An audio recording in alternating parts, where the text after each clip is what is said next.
Good morning, children. We are going to start new chapter 1, rational numbers, from class 8th. Okay, we know about numbers like natural numbers, whole numbers, integers and rational numbers. Okay, तो आज हम class 8th का subject maths है, chapter number 1 rational number पढ़ने जा रहे हैं. Okay, तो नेशनल नंबर्स पढ़ने से पहले हम थोड़ा नंबर्स के बारे में समझ लेते हैं कि नंबर्स क्या होते हैं. तो नंबर्स जिसको हम काउंट कर सकते हैं, तो डिफरेंट टाइप के नंबर्स होते हैं. डिफरेंट टाइप के नंबर्स जैसे फर्स्ट हम पढ़ते हैं नेचुरल नंबर्स, सेकंड आता है होल नंबर्स, थर्ड आता है इंटीजर और फोर्थ नंबर पे आता है रेशनल नंबर. तो हमने प्रीवियस क्लास में नेचुरल नंबर, होल नंबर और इंटीजर्स पढ़ लिया है और हम 8th में पढ़ेंगे rational numbers. Okay, in this chapter topics to be covered. कौन कौन से टॉपिक कवर करने वाले हैं हम लोग? फर्स्ट टॉपिक है आपका व्हाट इज रेशनल नंबर्स, कि रेशनल नंबर क्या है. Properties of rational numbers, rational number की डिफरेंट टाइप की प्रॉपर्टीज क्या है, कौन कौन सी प्रॉपर्टीज हम अप्लाई कर सकते हैं. ओके, तो फर्स्ट नंबर पे है क्लोजर प्रॉपर्टी, सेकंड नंबर पे है commutative property, third number associative property, fourth number existence of zero means additive identity, fifth number existence of one means multiplicative identity, then additive inverse, reciprocal means multiplicative inverse, then representation of rational numbers on number line. Okay, then numbers between two rational numbers, find numbers between two rational number. Then अभी हम start करते हैं rational numbers, कि rational numbers क्या है होते हैं. Okay, तो रेशनल नंबर्स ये numbers of the form p upon q, ऐसे नंबर्स होते हैं जिनको हम p अपॉन q के फॉर्म में लिख सकते हैं. कैसे? लाइक 5/8, ये p हो गया और ये q हो गया. p अपॉन q के फॉर्मेट में मीन्स फ्रैक्शन, लाइक फ्रैक्शन जैसा हम लिख सकते हैं, डिनोमिनेटर और नॉमिनेटर एंड डिनोमिनेटर की तरह. ओके, तो ये numbers of the form p upon q where p and q are integers. p और q क्या है? इंटीजर्स हैं. अब इंटीजर आपको पता है? नहीं पता है तो इंटीजर मीन्स क्या क्या आ जाता है उसके अंदर? जीरो आ जाता है, सारे के सारे पॉजिटिव नंबर आ जाते हैं और सारे के सारे निगेटिव नंबर. ये क्या बन जाता है? Integers. Okay, is called rational numbers. उसके एग्जांपल देख लेते हैं हम. 3/7, देखो ये भी p अपॉन q की फॉर्मेट में. 0/5, ये भी p अपॉन q के फॉर्मेट में है. -5/7, अब ये 16 है. अगर मैं इसके नीचे 1 लगा देता हूँ तो 16/1 भी क्या हो गया? p अपॉन q के फॉर्मेट में हो गया. ये भी रेशनल नंबर हो गया. देन 5/-12, ये सारे के सारे कौन से हैं? Rational numbers. अब एक चीज़ समझ लेते हैं हम लोग कि 0/5 is rational number. 0/5 rational number, but 5/0 is not a rational number. Why? Because 5/0 is non defined. उसको हम डिफाइन नहीं कर सकते. ओके, आपको समझ में आया रेशनल नंबर क्या है? अब नेक्स्ट टॉपिक लेते हैं हम. अब 1 बाय 1 हम एक एक प्रॉपर्टी के बारे में समझते जाते हैं. ओके, तो फर्स्ट है क्लोजर प्रॉपर्टी. क्लोजर प्रॉपर्टी में फर्स्ट हम देखते हैं जो रेशनल नंबर है उसके एडिशन के बारे में, कि वो एडिशन पे एप्लीकेबल है कि नहीं closure property for rational numbers. Okay, if a upon b and c upon d are rational numbers. Suppose हमने मान लिया कि a अपॉन b और c अपॉन d क्या है? दोनों रेशनल नंबर्स हैं. ओके, अब जब हम इनको प्लस करेंगे कोई भी रेशनल नंबर को, a upon b plus c upon d is equal to, तो वो क्या मिलता है हमको? एक रेशनल नंबर ही मिलता है, ये रेशनल नंबर। ओके, तो ये क्या हो गया, एडिशन के लिए जो है ना क्लोजर प्रॉपर्टी एप्लीकेबल है। एक एग्जांपल ले लेते हैं, 5/2 प्लस 3/2, 5 प्लस 3 8, 2 एलसीएम लेने की जरूरत नहीं है because denominator are same, 8/2, 8/2 is a rational number. Okay, next है फॉर सब्सट्रैक्शन।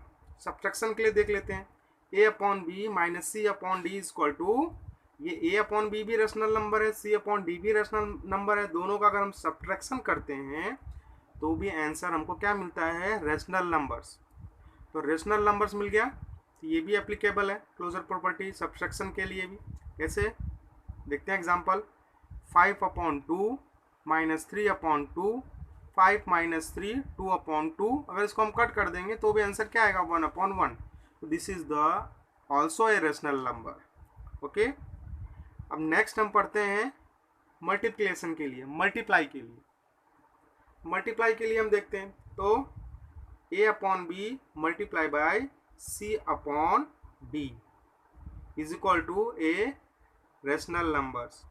इन दोनों को मल्टीप्लाई करेंगे और आपका आंसर दो रेशनल नंबर को हम मल्टीप्लाई करते हैं और आपका रिजल्ट, आपका आंसर भी क्या आता है, रेशनल नंबर्स। ओके, देख लेते हैं, 5/3 multiply 3/2 both are rational numbers. Then 5 3 जा 15 एंड 3 2 जा 6, तो 15/6 is a rational number. Okay, next है फॉर डिवीजन। अब हम डिवीजन के लिए देख लेते हैं, डिवीजन के लिए for division a/b divide by c/d is equal to rational number. Example ले लेते हैं, 5/2 डिवाइड बाय 3/2। अब इसमें डिवाइड में हमने प्रीवियस क्लास में देख लिया है फ्रैक्शन में कि जब भी मल्टी डिवाइड होता है ना, तो डिवाइड को किस में कन्वर्ट कर देते हैं हम, मल्टीप्लाई में। अब जब ये मल्टीप्लाई कर देते हैं तो ये क्या हो जाता है, इंटरचेंज हो जाता है, यानी डिनोमिनेटर नीचे आ जाता है, नोमिनेटर नीचे आ जाता है और डिनोमिनेटर ऊपर आ जाता है, यानी ये शीर्षासन कर देते हैं, शीर्षासन कर देते हैं। अब ये 2 से 2 कैंसिल हो गया, ऊपर क्या बचा 5 और नीचे क्या बचा 3। तो ये 5/3 क्या है, ये भी क्या है, एक रेशनल नंबर है। तो क्लोजर प्रॉपर्टी के लिए addition, subtraction, multiplication and division ये रेशनल नंबर के लिए एप्लीकेबल है। अब नेक्स्ट प्रॉपर्टी ले लेते हैं हम, कॉम्यूटेटिव प्रॉपर्टी। अब कॉम्यूटेटिव प्रॉपर्टी आए ना आपके माइंड में तो तुरंत समझ लेना आपको प्लेस चेंज करनी है, आपको क्या करनी है, प्लेस इंटरचेंज कर देना है। ओके, अब देख लेते हैं, इसमें भी 4 ऑपरेशन है, addition, subtraction, multiplication and division. Okay, तो फर्स्ट हम एडिशन के लिए देखते हैं। तो for addition of a rational numbers is commutative. Addition के लिए रेशनल नंबर क्या है, कॉम्यूटेटिव है। कैसे, a/b plus c/d both are rational number. Okay, दोनों का एडिशन हम करते हैं और हमने क्या बोला, अगर कॉम्यूटेटिव है तो आपको क्या कर देना है, प्लेस चेंज कर देना है, चेंज प्लेस चेंज। तो ये देखो c/d मैंने पहले ले लिया और a/b बाद में लिया। अब हम इसको चेक करते हैं, लुक 5/2 प्लस 3/2, तो 5 प्लस 3 8 और 2 हम 2 का 2 रहेगा बिकॉज ये डिनोमिनेटर आर सेम। ओके, अब हम इंटरचेंज कर लेते हैं, पहले 3/2 लिया और बाद में हमने प्लस 5/2 लिया, वापस हमने 3 प्लस 5 8/2। अब हम देख सकते हैं कि दोनों का आंसर सेम आ रहा है, इसका मतलब कॉम्यूटेटिव जो प्रॉपर्टी है वो एप्लीकेबल है एडिशन के लिए, रेशनल नंबर के लिए। ओके, अब सब्सट्रैक्शन के लिए देख लेते हैं कॉम्यूटेटिव प्रॉपर्टी क्या है, इसके अंदर एप्लीकेबल है कि नहीं। तो for subtraction commutative properties do not applicable for subtraction of rational number. क्यों एप्लीकेबल नहीं है, क्योंकि अगर हम दो रेशनल नंबर की प्लेस चेंज करते हैं तो दोनों के आंसर सॉल्व करने के बाद आंसर क्या होते हैं, डिफरेंट आते हैं।